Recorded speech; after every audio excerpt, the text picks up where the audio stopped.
What's up, love bugs? What is today? Happy Friday. Cheers. It's Friday, y'all. Cheers to the freaking weekend. A drink to that. Yeah. Okay. So this video is a chill video. It's a Q&A with me. So I asked people to send me in questions or topics that they would want advice on, and then I will answer them in my next video. So this is sweet peach and it tastes so good. So let's go ahead and get straight to these questions and see what you guys asked me. So first question is, how do you know if someone is right for you? Okay, so I feel like you know that someone is right for you based off of how they treat you, how you guys connect, what's your bond with each other. Someone is right for you based off of how they treat you and your bond and your connection with them, basically. So like the things that you should look at is, do they respect you? Do they care for you? Are you guys cheering each other on with your goals? Are you pushing one another to reach certain heights? You know, especially if you're a young couple, like, are we, you know, benefiting off of each other? Like, are we, you know, pushing each other to do better, or are we just kind of stagnant and keeping the same mentality or just the same thought process? You know, like when I think about like my relationship and like my husband, I want us to grow with each other, and I want us to help each other to be better. I want him to be able to respect me, respect the way that the things that I have, like my goals. I want him to be like my cheerleader, my supporter, right there on my side. And so I just feel like those are the things that you can look at. But truly, I think that you don't know if somebody is right for you until that one is there. You know, like, I can't tell you that spark or how that comes about because I haven't met my Mr. Right yet. And so I just feel like it's like you're going to get a sign from God that's going to tell you, like, you know, this is the one, like, this is the one that you need to stick with. This is the one that you need to grow with. This is the one that is for you. Nobody else's. This is yours. And so I think that's how you know. But like, I can have a list of all the things that I want him to be and how I want him to look, but if that's not what God has in plan, then it's not going to happen. So I'm kind of just like, I came to, you know, being open-minded about a guy now, because I used to be like, no, he gotta be like this, he gotta have that, he gotta do right here. And you know, God was like, if that's not on my list, then it's not gonna happen regardless. So basically, forget my list. Like, it's whatever that's on God's list. And so I'm just kind of being open-minded, but still keeping those things that are in the back of my head of like, just, you know, the main things of like respect and stuff. The next question is, best advice on maintaining being Christian in college. And so I think that it's based off of how you go into college. So where's your relationship at with God when you enter college? You know, like for me, for instance, I knew God and I knew of God, but I didn't have a really like relationship with him. And so when I went to college, yeah, I knew that God was real. And so I was able to, you know, feed off of that. But I didn't really truly gain my relationship with God until I really went to college. And so you have to find those things that are going to grow you in your relationship with God. And maintaining being a Christian in college is maintaining being true to yourself, you know. So if you believe in God and you're a Christian, then yes, we're all going to make mistakes and we're all going to do different things. But for me, like, I maintain my Christian life in college by going to a Bible study. So I found the all-girl Bible study that I really connected with, and also I found a group of friends who we all weren't afraid of who we were. And so that would make me feel that much more comfortable in saying, like, I'm a Christian and I believe in God, because my friends were right there by me that, you know, I had just met in college, and they were like, hey, you want to go to this Bible study together? And I'm like, yeah, like, that just showed like just the maturity and where I was. Like I wasn't in high school anymore, like I'm in college now. And so just finding those different like organizations or clubs, so Bible study, going to church, finding a church that is by your school, being around the same people who have the same mindset as you and who also believe in God as well. So if you're around a lot of people who don't believe in God, then you're not going to maintain that Christian, or you're not going to maintain that relationship with God, is because there's nothing pouring into you, because you're not surrounded by anyone who is pouring that type of mindset into your head. And so you have to like just really be cautious about where your energy and where you're at, because other people's energy can really like fall on you. And so you just have to really be cautious of who you surround yourself with. And so yeah, that's how I maintain being a Christian in college, was just being around people. And yes, I made mistakes. I was not perfect, still not perfect to this day, but what helped me keep my relationship with God is being true to myself, never saying like, no, I don't believe in him, or no, there isn't a God, or no, anything in that nature. Like I stay true to who I believe in. And so when you know who you believe in, you know God, and you know that that's your Lord and Savior, then yes, you're going to have that type of like spirit around you. And when you find other people who have that same spirit, it's just a connection, you know. And you don't have to be ashamed of who you are, or ashamed of saying that you believe in God, because you all believe in God. You all have that same mindset. And so I think that's how you maintain being a Christian in college, and even after college. Stay true to yourself. Don't fall under the pressure of trying to be like other people that's around you, or trying to be something different than who you are not. Like, yes, we make mistakes, but do not fall under pressure. Stay true to who you are. And when you have those people around you who have the same mindset as you, then they're going to be there to make sure that you don't fall down that hole. Okay, next question is, what is something you want to accomplish by the end of 2020? Well, with COVID-19, okay, it's like I'm just playing. What is something you want to accomplish by the end of 2020? It's a lot that I want to accomplish by the end of 2020. Am I going to get to all of that? No. But what I really want to accomplish is getting back into school. So getting into grad school and starting school again. That's really one of the things that I really want to accomplish, because I've been putting that on hold since I graduated from college. And yeah, it's been a year. Like it just became a year of me out of college now. And for people, it might say like, girl, you're being too hard on yourself, but I know that the goals that I have for myself and what I really want to do in life. And so one of my goals is to go back to school. And so I want to stop making up excuses of why I'm not applying to school, or why I've been putting it on hold, or why I have not yet done anything. Like, it's time to put those things aside. And so that's one of the biggest things that I want to accomplish, is going back to school and staying focused with that.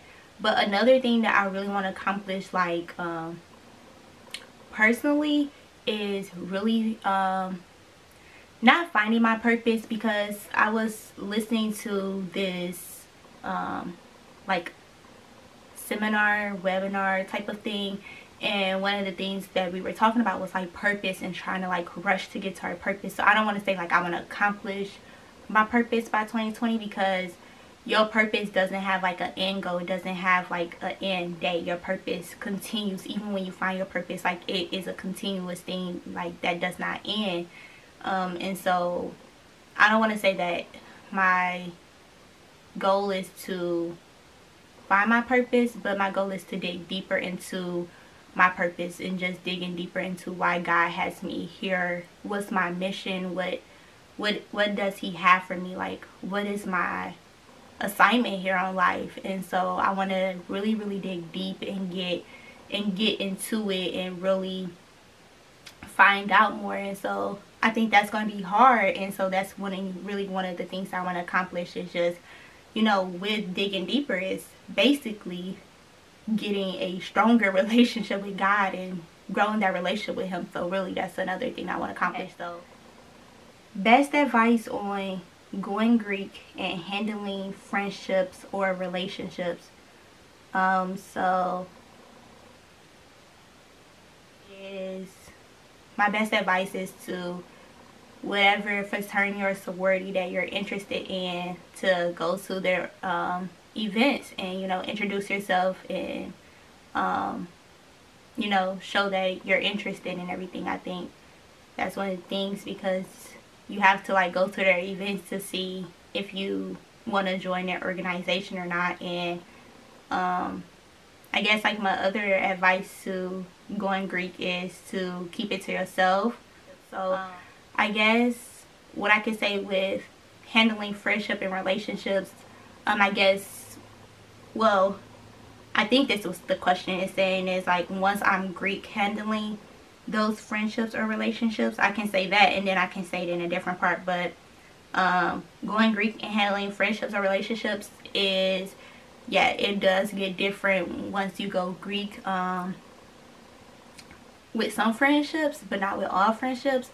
But it's just like, it's something new that has happened in your life, and things change, you know, because you have now another group of like people that you know now. And so like for me, it's like another group of sorors and line sisters. And so I think the thing is trying to like, you know, give both energy and be there for both people to show that you truly care about your friends and care about your organization as together. And so I think like my best advice is to you know, be patient with yourself. You know, once you go Greek, know that, yeah, you have things to get done in your organization, and yes, you have fraternity brothers or line sisters, but also know that don't forget about your friends that has also been there for you, that's been there with you a long time. You know, still cater to them and care for them. So sometimes just do a balance. So one week, if you find yourself being with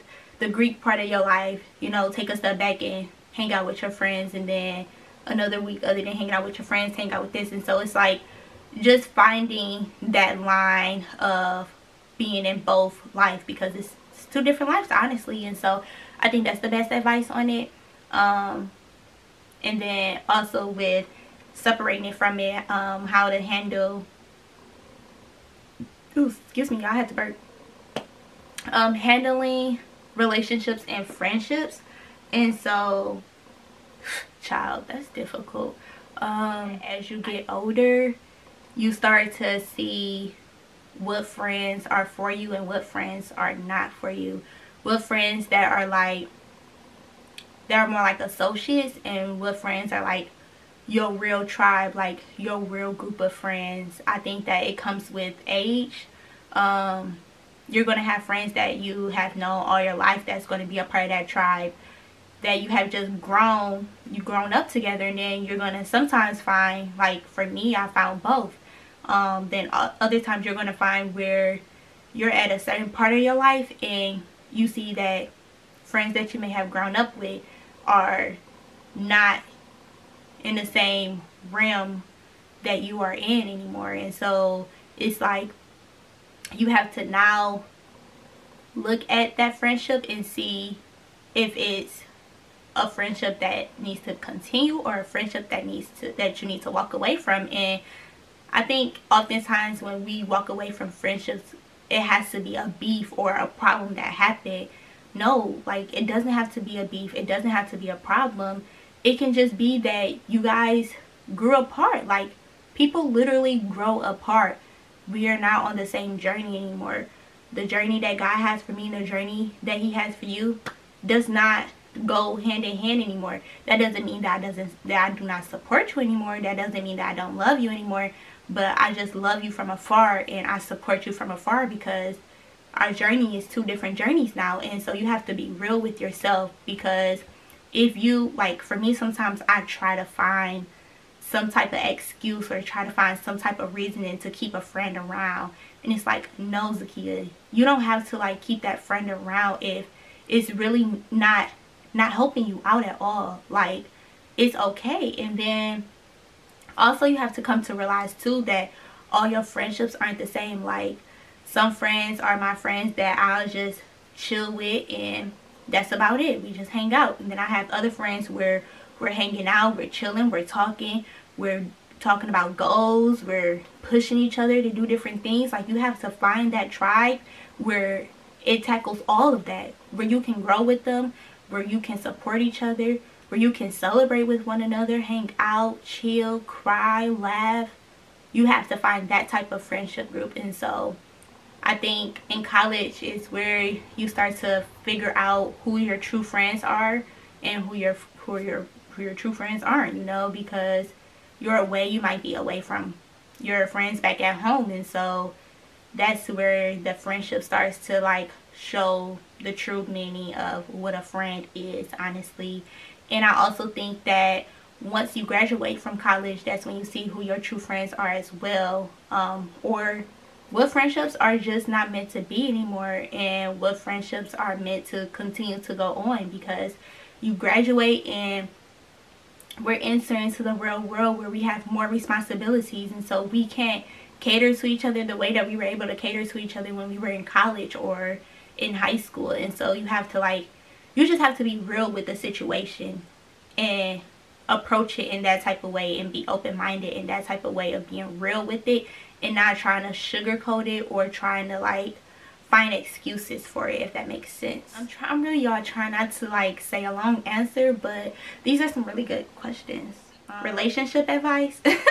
It's so funny that y'all keep saying relationship advice. Like, sis is not even in a relationship. Like, sis is out here single, so relationship advice, I don't know, but I could give you what's on my heart. I mean, like I said before, you know, the most like relationship advice is to make sure that that person really truly respects you.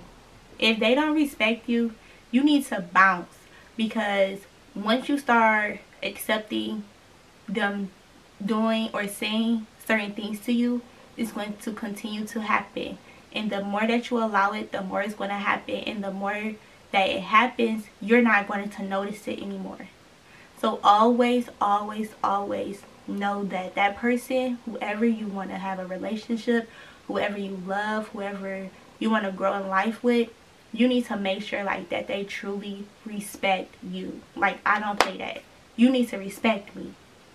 And then, I mean, like, outside of just like seriousness, like, that person should really just truly make you smile. Like, when, like, I feel like when I think about the person I'm dating or something, like, I want us to be able to just like smile, be able to, like, we don't always have to do anything, you know, we can just chill and enjoy each other's company.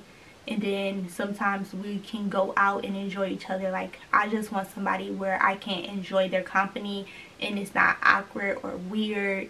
It's like we're like, I want a relationship where, I think the important thing is to make sure that you know the person before you get in a relationship with them. Like, y'all need to be friends. You need to know this person before you become in a relationship and become boyfriend and girlfriend and stuff. Like, if you don't know this person, then you're not going to, like, the relationship is not going to go anywhere, because like now you're just jumping into like this relationship and y'all haven't even like built no type of foundation. Like, the foundation needs to be in a friendship. Like, for me, when I think about a relationship, I want to make sure that I'm friends with you, like, that we can talk to one another, that I can confide in you, you can confide in me, we can support each other, we can lean on one another, we can laugh with one another and grow with each other. And so it's like, friendship needs to happen first before I can actually like be in a relationship with you,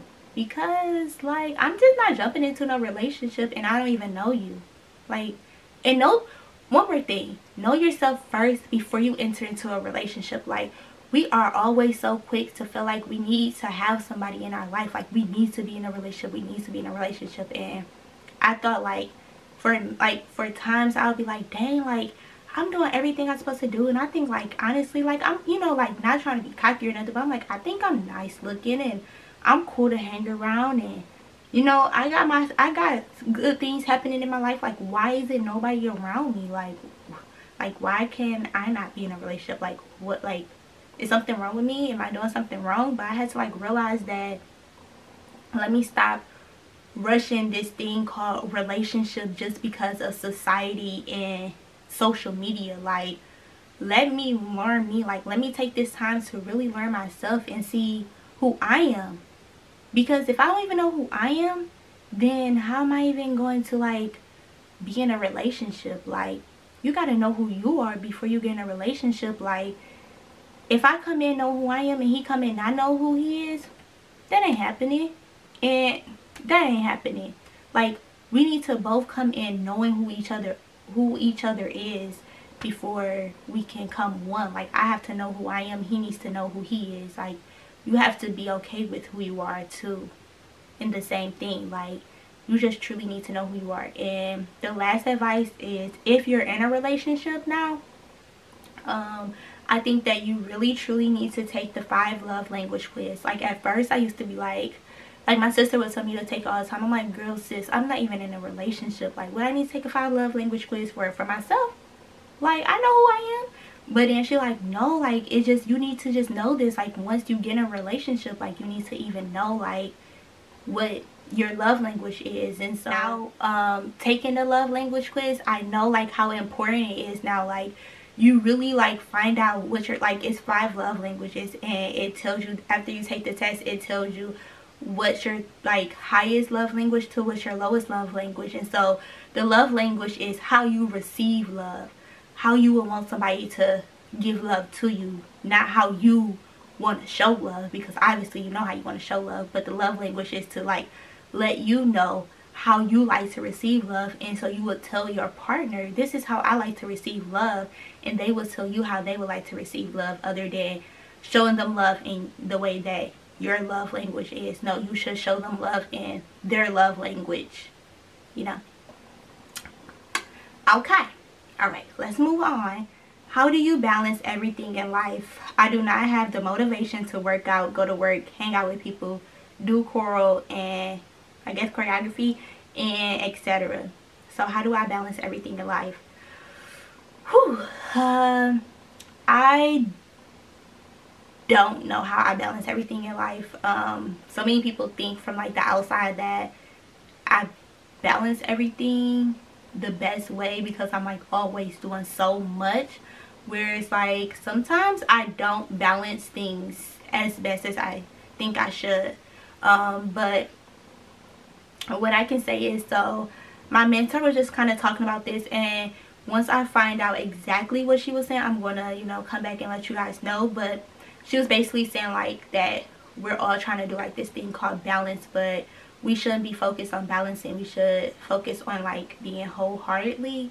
And so I guess I don't really know like the full meaning of what she was saying behind that, but I guess you don't have to try to balance everything in life. I think that you just focus on, you need to write down everything that is important to you, that you know that you enjoy doing, that you want to do, that you like to do, your goals. Like, writing that down and seeing it is how you can like, it can help balance your life. And so like for me, work takes up a lot of my time, and so I have to know that at a certain time, when I look at that clock and I see it's a certain time, sometimes I have to like tell myself like, look, no, work is over with, because I would continue to do my job.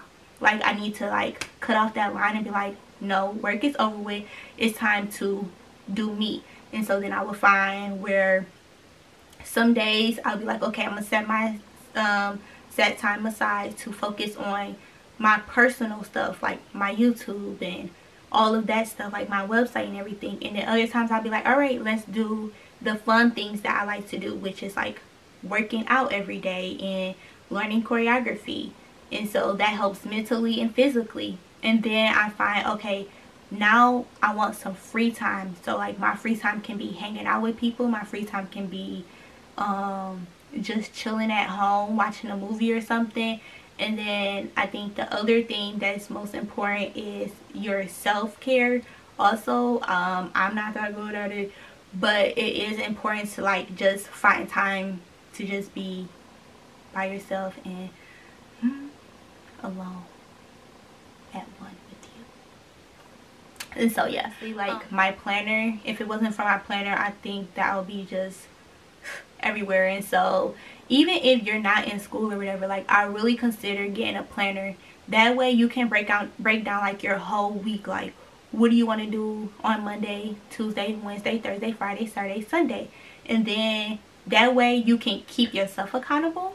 And then also that way you can be like, okay, you know, when I check things off, I feel so much better.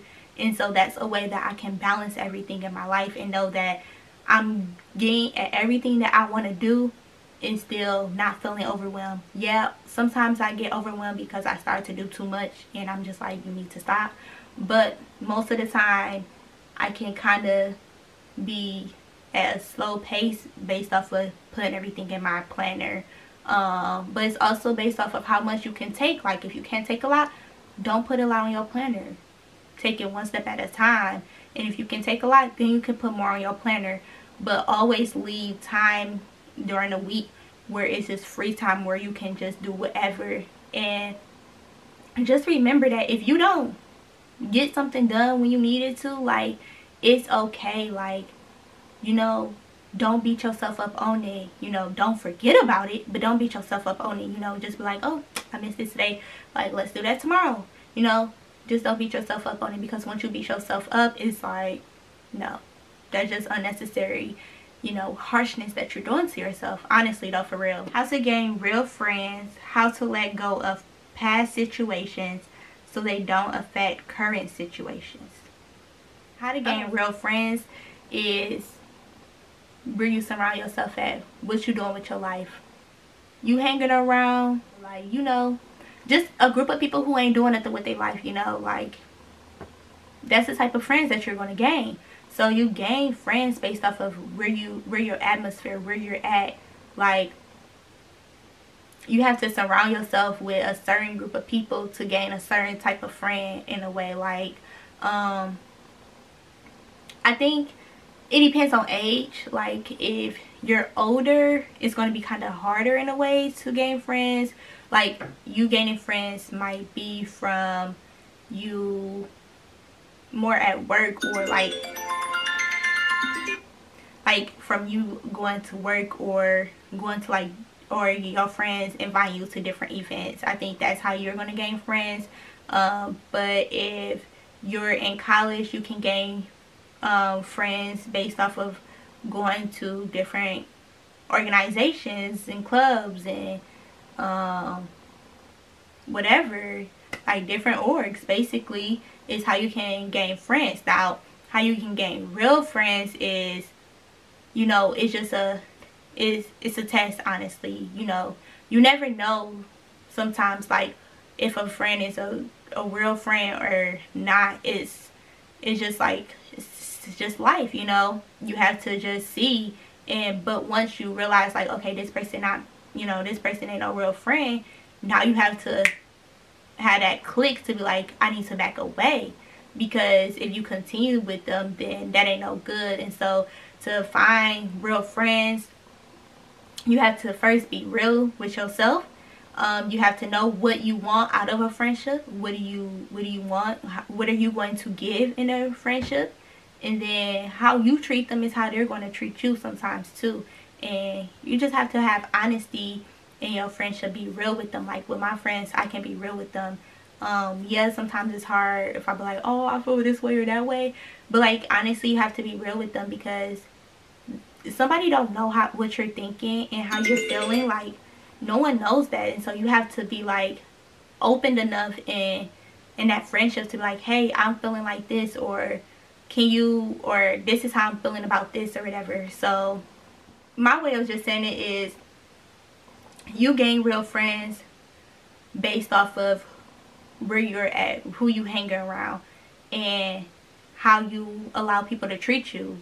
Like, if you allow people to treat you wrong or bad, then that's how they're gonna treat you, because that's how you allowing them to treat you. And so you have to, like, have that type of, like, boundary to know what you want and what you don't want, what you're going to take and what you're not going to take. And having real friends, it just comes with time sometimes. Like, some friends it just happens where you're just kind of close, and other friends it takes growing that friendship to find it. But I think you will honestly know who's your girlfriend or not when you're in that friendship. But you know, we all deal with it where we're in a friendship and sometimes we thought it was a real friend, and then something happened and you find out they ain't as real as you thought they were.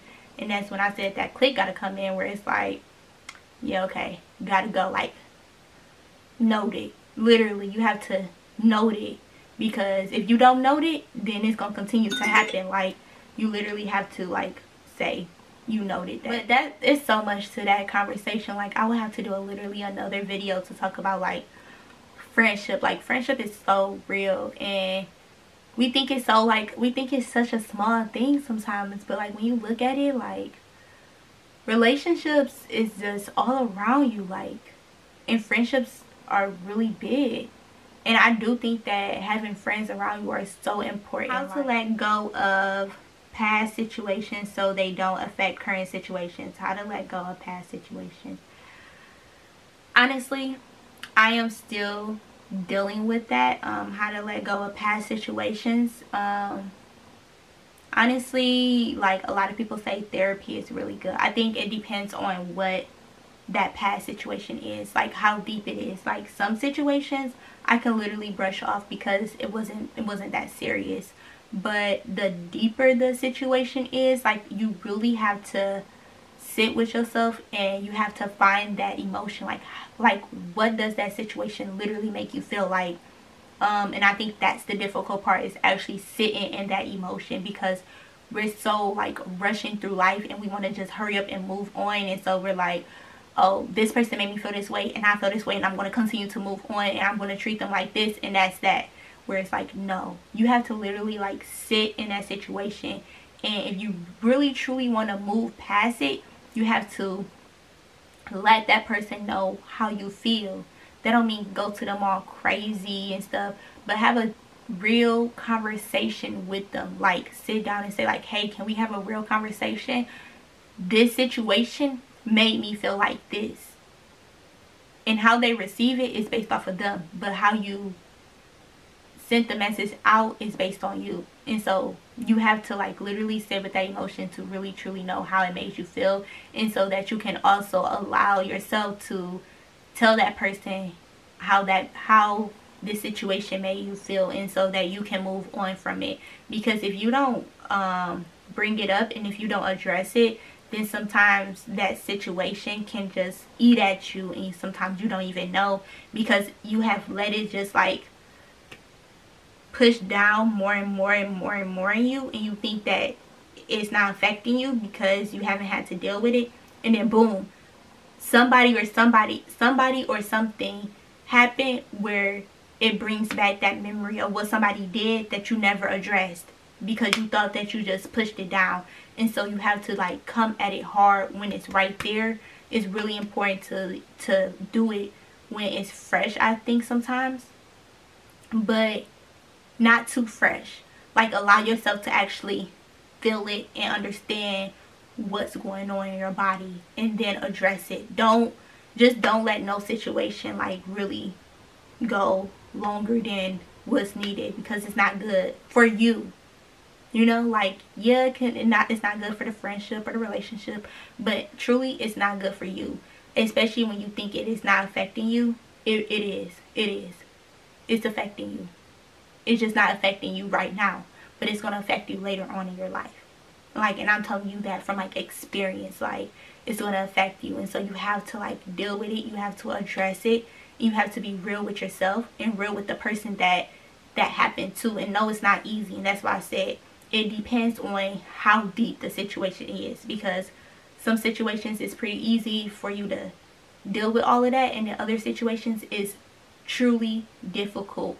And I say, like, you really should find a counselor and a therapist to talk it out if it's something that has hurted you and that you haven't like came to address and came to really talk about, especially if it's been years. I think that you really need to find someone to talk to about it.